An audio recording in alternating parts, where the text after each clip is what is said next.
Brought to you by the experts at Merrifield Garden Center. Join us as we discover beautiful plants, new trends, and exciting ideas for your landscape. So let's get growing together. Merrifield's Gardening Advisor, bringing out the best in your garden. Good morning, everyone. Happy September, our first Saturday in September. Hard to believe, isn't it? It's gone quickly and pleasantly. And pleasantly, that's it right. Yes, we're looking yesterday forward. was very warm, but we're going to get a cool We are down. looking forward to some nice, cooler temperatures. Peggy and I are so glad you could join us here this morning. Grab a cup of coffee, cup of tea. We got a lot of great information to share because we are, as you mentioned, we've had some warm, toasty days, but the coolness is in sight. So we're going to talk about cool planting today. Cool planting for fall. And actually the intro coming in was certainly very fallish. I enjoy fall as much as I enjoy spring. And all of us are always welcoming those first bulbs. Right. And that thing that gets us through the winter. But I'm ready for fall. You know, I'm ready for those colors. We are so fortunate to live in an area that has 4 seasons, in my opinion. Okay. Because even though a lot of my containers are still attractive, I'm ready to change them out right now. I want that fresh look. I'm ready for something fresh. Change is always nice. So yes, that's what we're going to talk about. Cool plants. For and a cool I season. actually have chosen a few that are really great combos, but also put some plants in the garden that are specifically for fall. Regardless of how small the garden is, you can always add a few things for each season if you're careful. And I do have a picture because we've got some wonderful announcements today, I think, and you need to hear about. But before we do that, let's just set the tone for a moment and tell you something fun. This definitely says fall. Ornamental grasses absolutely say fall. And if you're careful with how you select those grasses, they're a wonderful addition, not just in fall, but they're nice green through the season too. The only time they have downtime is you cut them back in early March, and it takes 6 or 8 weeks for them to begin to come back out. Okay, this plant that you just saw, it was a helianthus, okay? But the beauty of it is that was a really nice tall helianthus that goes with the big grasses or some of the bigger plants at the back of the border. But now there are helianthus that are only 2.5 feet, 3 feet tall. It's just wonderful. So in these groups of ornamental grasses, for instance, there's something for everybody. If you've got a small garden and you need one large one for emphasis, use it. If you don't have that kind of space, a beautiful miscanthus, you can find a dwarf form of it. So there's so many things out there, and hopefully we'll share with you some of those that look so good together today, and tell you some of the stories behind some of those families of plants. And we will be taking your phone calls later in the show, so be sure to stay tuned for that. But as Peggy mentioned, we've got some great announcements today. Very exciting at Merrifield Garden Center today because our seminars start today. Our fall series, well, fall and holiday series. To be, if we look a little further down the line. But starting today at all 3 locations, we've got great seminars. So if you have not picked up a seminar schedule, be sure to stop by and pick it up, or as you see at the bottom there, merrifieldgardencenter.com, you can pick it, you can get the entire schedule there. So at our Merrifield location today, Introduction to Succulents. Regina Langto is going to be showing you the wonderful world of succulents. You know, there's lots of a big range in texture and form and color, and it's just they're fascinating. So that's at 10 a.m. at our Merrifield location. It's actually at the Merrifield Community Hall, which is right next door. If you're standing on Lee Highway looking at the store, it's immediately to the right. And there's, since they've changed the roads over there, there's kind of limited parking there, but you can park on, on our lot and can get you there. So it's 10 a.m. at the Merrifield location, Introduction to Succulents.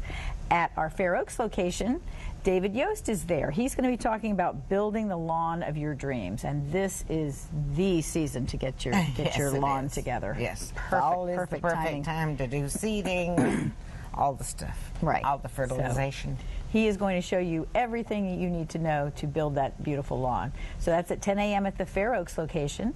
That's at 12101 Lee Highway in Fairfax. And at our Gainesville location, 6895 Wellington Road in Prince William, annuals and perennials for fall. Karen Rexroad, who's been on the show several times, is going to be talking about bringing that pizzazz to your garden. So take advantage of that. She knows how to do that. She sure does. Striking displays. It's yes. amazing. So we've got great instructors. We've got great topics to start off with. We've got a whole lot of topics coming up. We'll go through the end of October with the fallish topics, and then we'll November and December a little bit. We'll do some holiday stuff. But next weekend, lawn alternatives, fabulous fall container gardens, and just for kids. Let me explain just for kids just a hair, because Regina is going to be doing that at our Gainesville location. So we ask you to sign up because space is limited, because this is an actual, the kids are going to be making something. So it is hands-on. So, we're going to need a parent with you, or with your group to do that. So we need to know how many are coming and make sure we've got enough room. So if you would go to the website, merrifieldgardencenter.com, just let us know that you're coming, and then that way we can kind of keep a track of how many we've got, and if we need to add another class, we can try to do that. But it's next weekend, so you've got all week to do that.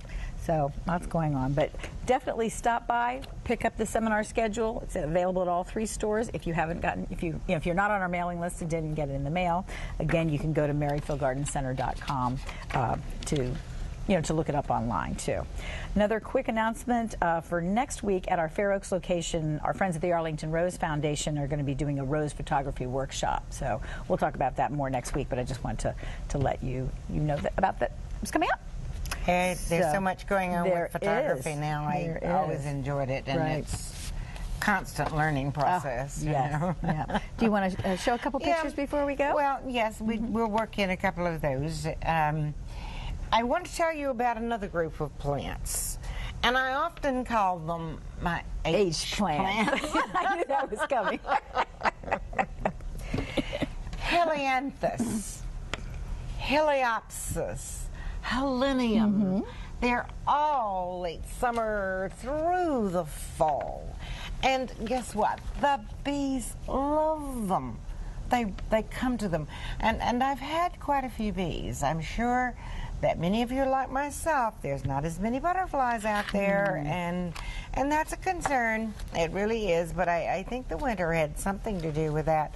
And of course, responsible spraying. I'm always pushing for that. Right. Please come into one of the garden centers where we have knowledgeable people who can instruct you on how to use those chemicals. Here again, this is one of the beautiful Heliopsis, and there are different sizes in these plants too. Some are very tall, some are not. And what we don't show you is the Helenium, which is a very, very attractive plant too. They're all a wonderful, wonderful addition to the garden at this time of the year. Oh, right. And the nice thing is that you can come into the garden centers and you can, for the most part, see all these things in bloom. And be able to make that's the best time to buy them, because you can see what you get. It's a good time to buy them, particularly if you don't know them, okay? Right. Spring is a good time to put these things in, too. But, it's easy to make the selections when you can see the blooms. Yes, it is. Okay. Going to take a quick break, and we will be right back. Actually, you're going to the virtual garden, aren't you? Send me to there. See you there.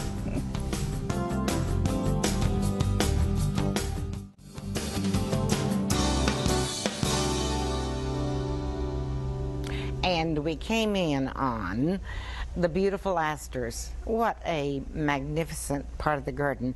I'm very into the golds and the purples and the grays, and that showed asters with stackies or lamb's ear. And I am in the virtual garden.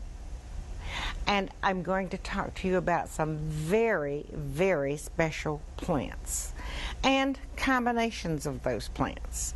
The one that is behind me is a variegated Caryopteris. And it's coming into bloom right now, has a beautiful bluish purplish bloom, but it's a big contributor to the fall season. But guess what? Because the foliage, it's a great contributor throughout the summer season too. So if your garden is small, you really need to think about plants that can give you an effect in more than one season. And this does. Caryopteris variegated. And next to it is one of the Rudbeckias. It's more a biennial, but it drops seed around it. It's worth every penny because it puts on such a show. The Rudbeckia family of perennials is a huge one. There are a lot of gorgeous ones that are summer into fall, from very tall ones down to very short ones. But this one is Rudbeckia hirta, and it makes a great cut flower too. Over behind this area, because the depth in this bed, which is beside the road at my home, is probably 10 feet, and so I've got a lot going on there. There are a lot of bulbs there in spring. There are things that are interesting in summer, and then you begin to get this early fall show. Back here is a type of aster, of which there are, again, many different varieties, many sizes and heights, some very tall, some very short. And within my garden, I use a lot of self-seeders. Takes a little bit of work sometimes, because sometimes you have to get rid of some of the excess. But I have discovered that sometimes they get planted in places that I might not have put them, and it's spectacular. This is Cleome. So let's run through some more of these slides to see what's going on. Okay, here again, asters, the purple asters. I love the purple, regardless of the season. This one you'll find in the perennial section, and you'll find some in the annual section too. Even though they are perennial, they'll come back every year. And this one is somewhat in the up to 3 foot range, which is a good size for most any garden. And the next one, please. Not often planted is a plant that a lot of people may not know. It's Crocosmia. And look who is enjoying this Crocosmia. I have had a lot of hummingbirds, and I think that the same ones must come back every year, you know, because I can sit on my front porch in the evening and enjoy watching this. In fact, I really was out in the garden working the other morning, and it really in my face, it was like, this is my space. Would you just get out of it, please? But Crocosmia in different colors also. The next one, please. Okay, goldenrod often is blamed for what makes us sneeze or our allergies and so forth, and it's not the culprit. And a lot of the roadside goldenrod runs on runners, okay? But there are clump forming ones also, which we have at the garden center, that are a delightful addition to the garden. Again, being careful with whatever insecticides you choose to use, because remember, while you're getting the bad guys, you also get the good guys, and so you need to be judicious. The next one, please. Geraniums, hardy geraniums. These are different than the pelargoniums that we have in the annual section. This one's called Roseanne, and it has bloomed the entire summer. And if we roll to the next one.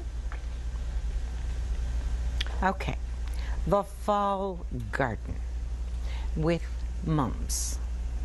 These are the traditional mums that we have in our annual section.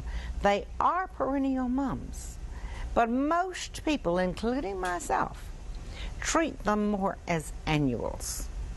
There are hardy mums, very hardy mums, that are in the perennial section, and often they're looser and more airy, and they really fit into my garden very well. But look at the combinations that we have going on here. We've got sedums, which we're going to talk about. We have iris, a variegated iris, which plays a great role. It has bloomed earlier, and now it's still contributing its color. And I've added the mums in here. My dahlias are still going. Dahlias are a wonderful, wonderful part of the garden. I'm going to leave this now. We're going to take a break, and when we come back, we are going to talk about more of these beautiful plants.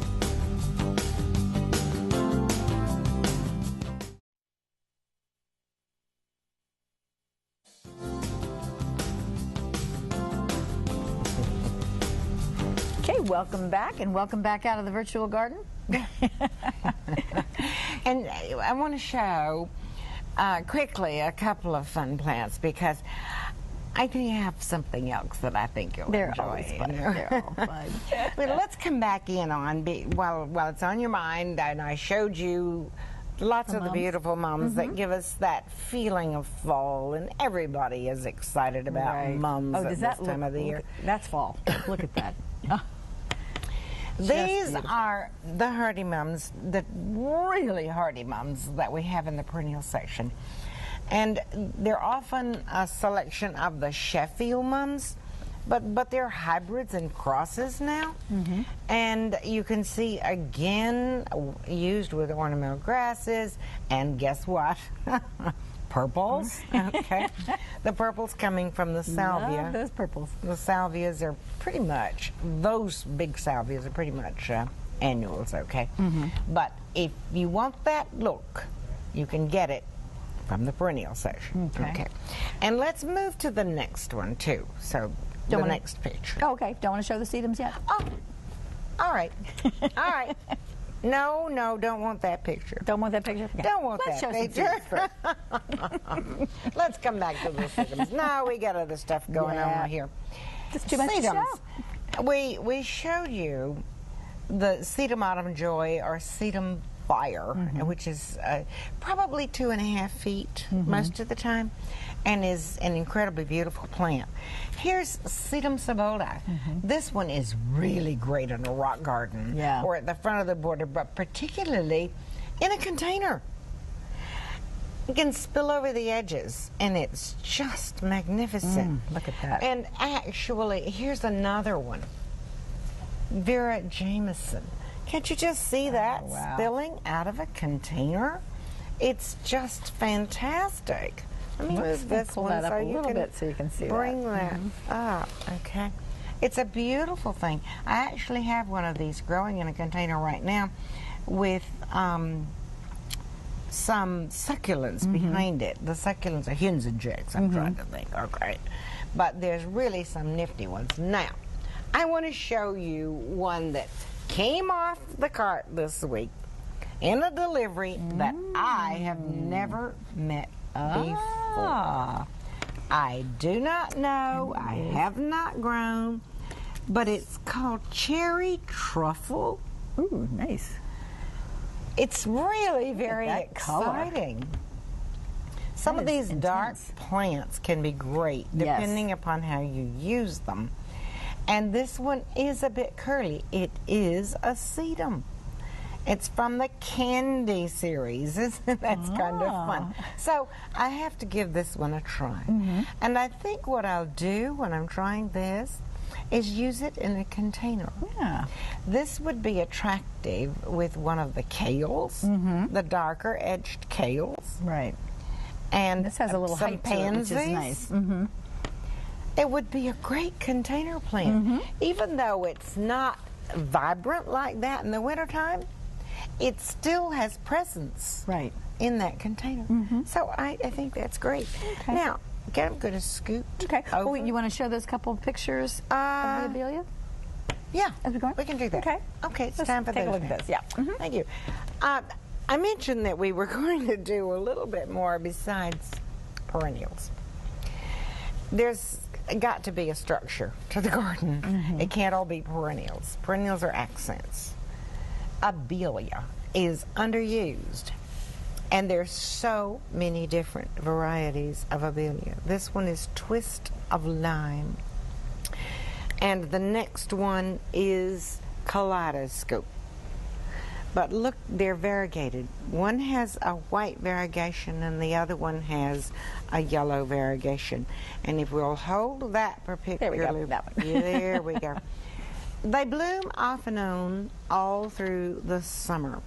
And so they have great presence. They'll grow in sun, but they love part sun also at any time of the day. And I have grown these so successfully. Now, if we can come back to me over here, I've kind of moved over to the side, and maybe I'm not in the virtual garden, but I am surrounded by beautiful plants, one of which is one of those large abelias. Now, I say large, they're usually in the 3-foot range, and as I said, they bloom off and on through the summer and into the fall. But let's look at this space for just a moment. What do we have going on here? We have all this wonderful abelia. We have a solid blue Caryopteris that's coming into bloom right now. We have a Rudbeckia, and we spoke about the Rudbeckia and how wonderful it really is. And if the camera can move with me for the moment back a little bit, I want to emphasize the importance of another aspect of gardening. And let's move up and back to the arrangement that's next to me. I totally enjoy the wonderful flowers in the garden. But as you're coming in close to this, you are looking at another major contributor to the fall garden. But guess what? It has been a major contributor to the summer garden also. It can be dried and used in arrangements. It can be used fresh in arrangements. And its name is hydrangea. There are many different kinds of hydrangea. These I have placed into a flower arrangement, and it's a large one. Now you can see, in fact, you know what? Can you move with me at the camera as I go towards the desk? Just move right along with me. I'm always doing things that my wonderful camera person doesn't expect, okay? Let's go this way. All righty. Thank you. All right, now you can see this because I think it's important. I really do enjoy flower arranging, and I very much enjoy bringing them into the home. Here is a cluster of hydrangea. I have used a really tall grass. Grasses are so important. This one is Arundo Donax. It can be 10 feet tall. And what an accent. Even a small garden can enjoy this at the back of the border. It's wonderful for cutting. It's not invasive. It doesn't drop seed, and it doesn't run. It's totally enjoyable to me. And mixed with that are some of the blossoms of the miscanthus. I just really enjoy it. I'm going to sit this back, Debbie, while and she you're actually, when we came in this morning, she put that together in about 15 minutes. She's just quietly over there just creating this gorgeous arrangement. Now, we're gonna need to take a break. Do you want to show these couple of pictures on their way out? Yeah, let's do that. We'll talk about those quickly as we go on our way out. Okay. Here's another beauty.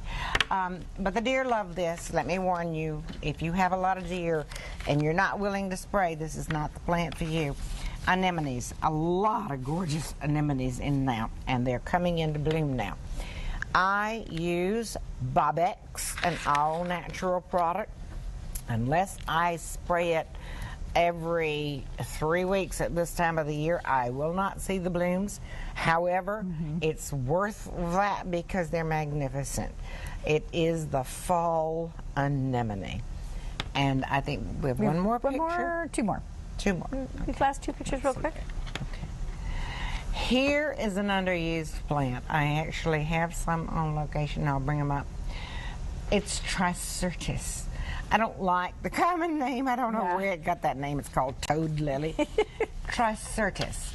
And shown with that are the cannas, which we'll talk about cannas as the season goes on and how you may or may not store them if you've got them growing. And one more picture. Love Here this picture. is a picture of a plant that everybody needs. It is a begonia, Begonia grandis. This begonia is a perennial. It has beauty. You're looking at the back side of that leaf. You're seeing the beautiful veining, but you're all seeing the coloration also. You're not seeing the blooms, which are, it's in bloom right now. It is magnificent. I had intended to pick a few of those blooms to bring in, but I didn't quite make that. Oh well. You know? Oh well. So, it's there now. It does drop a few seeds around, so once you get it going, you'll get more. But you know, it's not obnoxious. Good. It doesn't run. It stays in place, except for a few seedlings. It's great. There you go. That's great. We're going to take a quick break and come right back.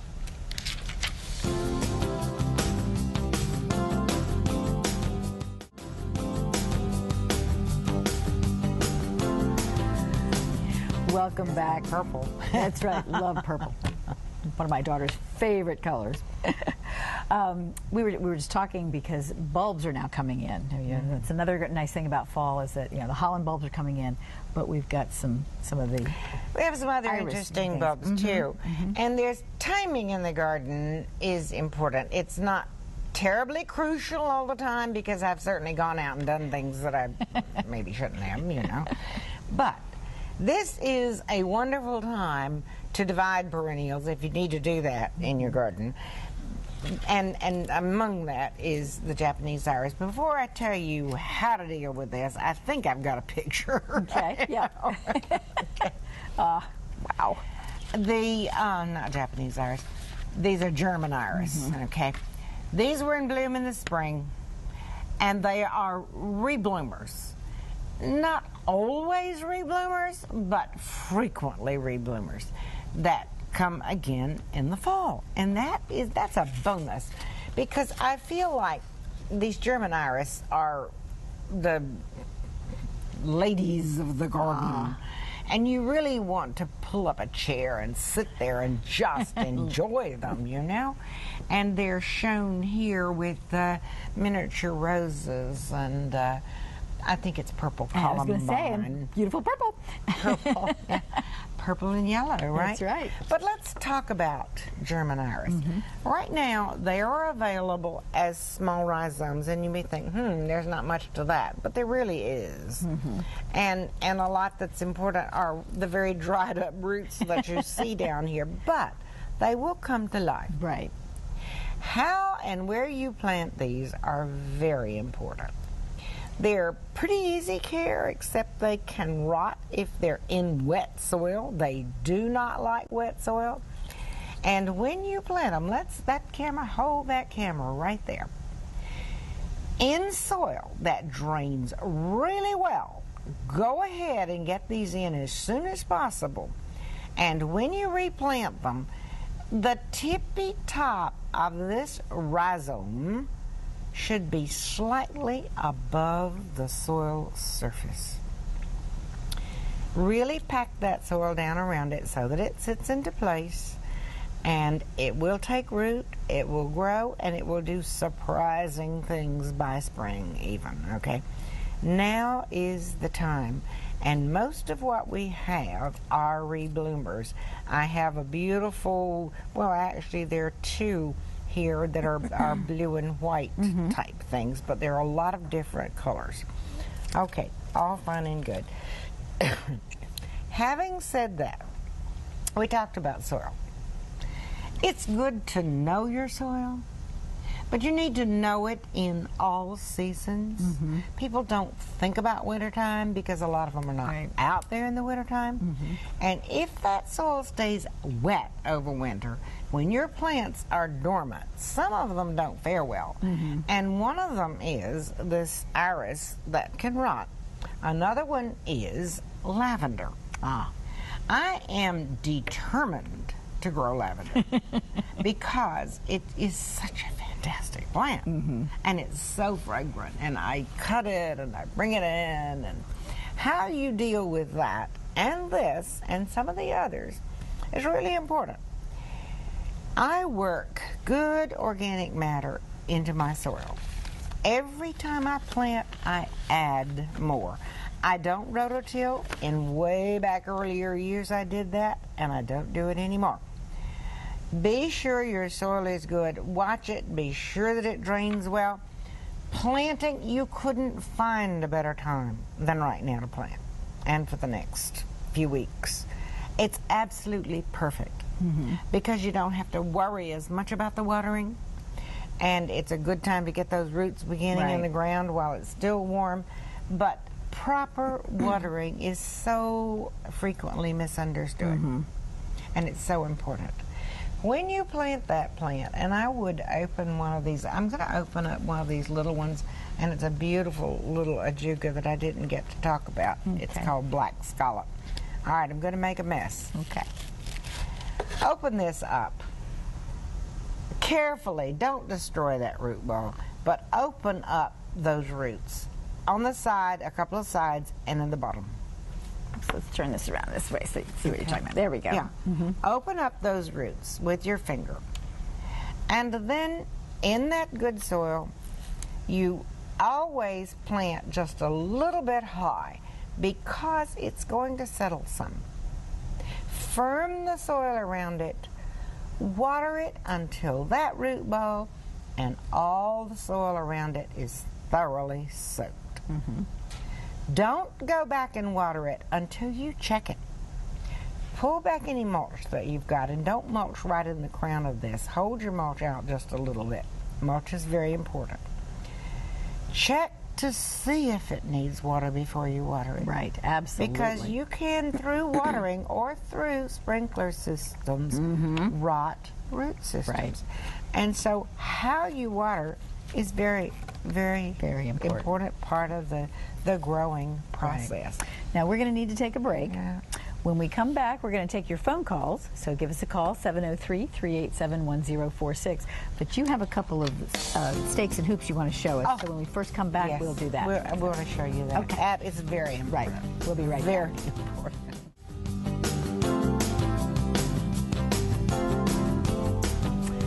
Okay, there you saw the number, 703-387-1046. So give us a call. Before we get to our first caller, who is Gretchen, we're going to show something real quick. Yes, I do want to do this because oftentimes I'll bring to you whatever I'm doing in my garden. And I was out working through doing some weeding and so forth in the garden, and I realized because an area had gotten a little shadier, our garden's changed, is staking.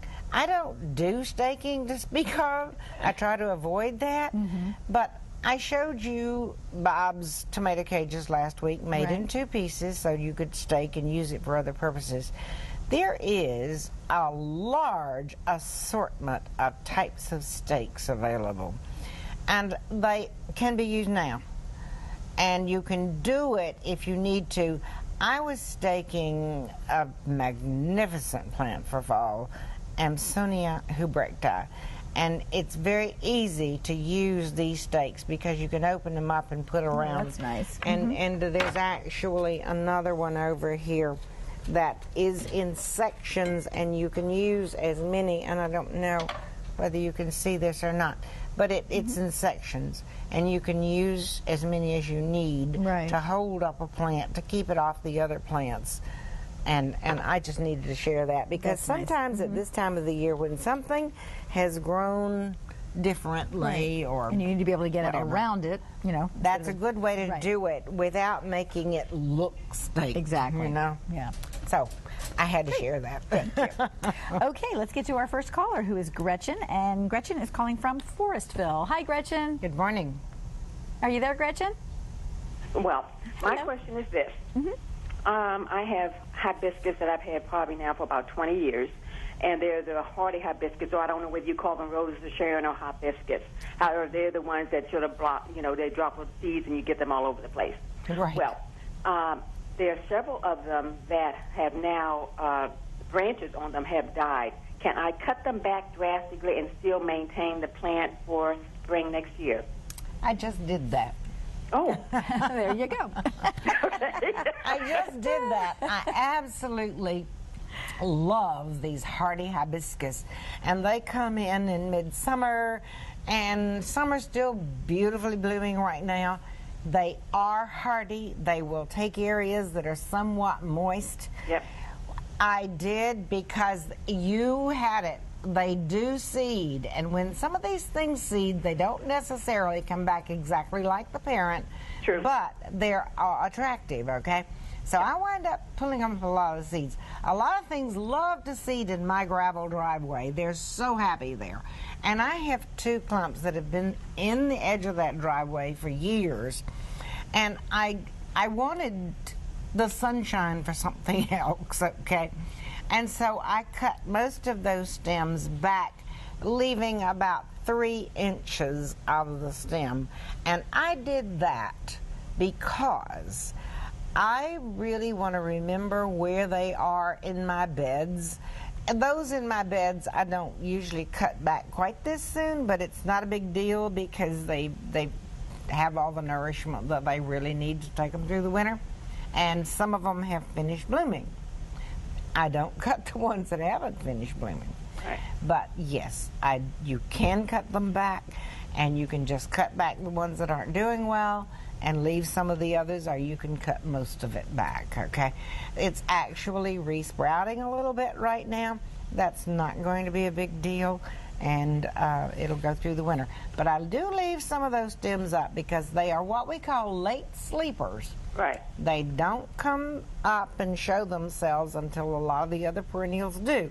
And if you're not careful, you'll dig into them next spring. So if you've got those stumps there, that'll remind you, ooh, that's where my hardy hibiscus is. Okay, so you cut them back 3 inches from the ground. Excuse me, from the ground? Yeah, approximately. Wow, I've never done that because I've been afraid to do that. It goes dormant in the wintertime anyway. Okay, great. Well, Okay, thank you so much. Thank you for calling, Gretchen. All right, bye. I have a granddaughter named Gretchen. Yes. Okay, our next caller, I believe, is it Lisa or Louisa? This is Lisa. Hi, Lisa. Good How are morning, you? Lisa. Hi, good morning. Good morning. So my question is, in my landscape area, which I bought the property and they were already here, they were flaming shrubs. I have 3 of them, but 2 of them started shedding and the leaves falling on the ground. I bought horticultural oil because that's what I read to do, spray them down a couple times this summer, but I don't know if they're going to come back, 2 of them, and they're about 6 feet tall. Now, I did not understand what plant this is. They were like flaming shrubs or flaming bush, Burning bush? burning bush maybe, Burning, yeah. okay. Your burning bush has lost its leaves already?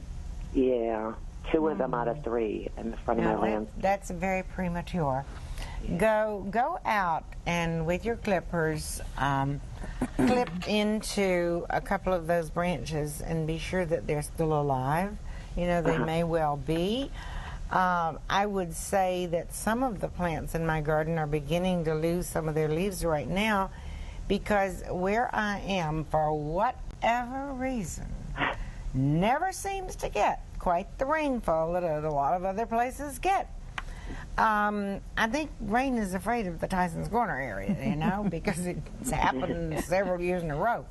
I've gotten a lot of superficial rain, which have kept the lawn and some of the other things looking nice and green.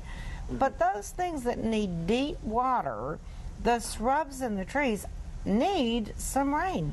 So I'm not hoping for a storm this afternoon, but I love a good, nice, long soaking rain. And it could be that maybe this isn't an area that's really dry. Do you think that's maybe the case? Well, they're covered with mulch, too, so, you know, all out in the landscape area. So I just don't know. I thought the mulch would keep them more moist, you know. Well, the mulch will, but you know what? Some of the mulches can also repel rain.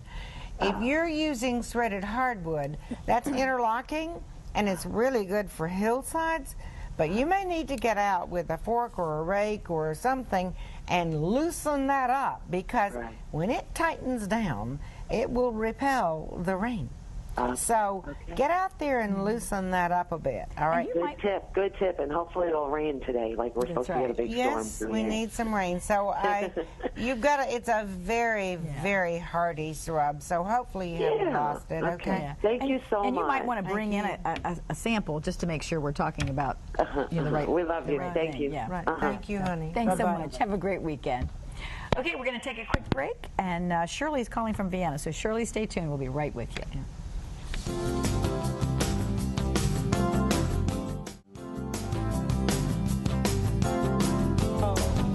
The look of fall. Panicum? The look of fall. All right, let's get right back to our callers. Shirley is calling from Vienna. Hi, Shirley. How are you? You there, Shirley? Good morning. Hello?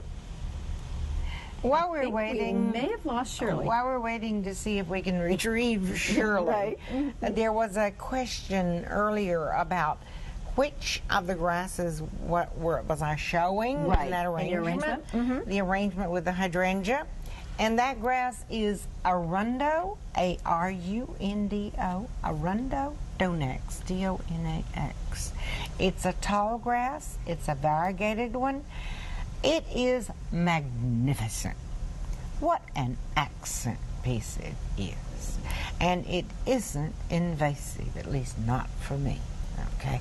It'll tolerate some moisture, but doesn't have to have it. Doesn't want to be bone dry. But what a wonderful accent it is. Have we retrieved? I think Shirley's there. Are you there with us, Shirley? Hello? We having trouble? I think we're having trouble. Shirley had a question about a hydrangea, but I'm not sure what the question was. Okay, and we have another caller. I'm sorry. Lynn? Lynn? Yes. Is there a caller there? Hello? Hi, how are you? Good morning. I'm doing well. Yourself? Great. And is it Len or Glenn? It is Craig. Oh, Craig, sorry. Yeah. I don't know what happened there, but yeah. Y'all looking wonderful today. Thank you. Well, my question is, again, hibiscus, and maybe you can tell me the proper one I have, because the sleeve that they put in it with the identification is wrong. But anyway, the hibiscus, I saw some wilting on it, and I didn't jump right on it right away, but there was a lapse of maybe about 6 hours. Anyway, the leaves have curled, and from the last flowering, the flowers have never dropped, and I'm concerned because I brought this up from a tyke from last year, and it was doing real well until yesterday and today. The leaves are turning, they're curling, but I have another part of the plant that's still doing well. Should I be concerned? It isn't a potted plant. It is a potted plant, but it's probably the tropical hibiscus, okay? We were talking about the hardy hibiscus, which has really tall, lovely stems and the great big blossoms and clusters at the top that bloom. One blossom lasts a day, and then another one, series of them come. But the tropical hibiscus is used as a houseplant outside and then brought back inside because it isn't hardy. Now, why are you having problems with this? Have you kept it too wet? Is it waterlogged? You know, you can ease that plant out of the pot perhaps and see what the root system looks like, and feel the roots and see if it's slipping, you know. The other thing is you can take a white piece of paper and shake your stem and see if you see any little buggies running around.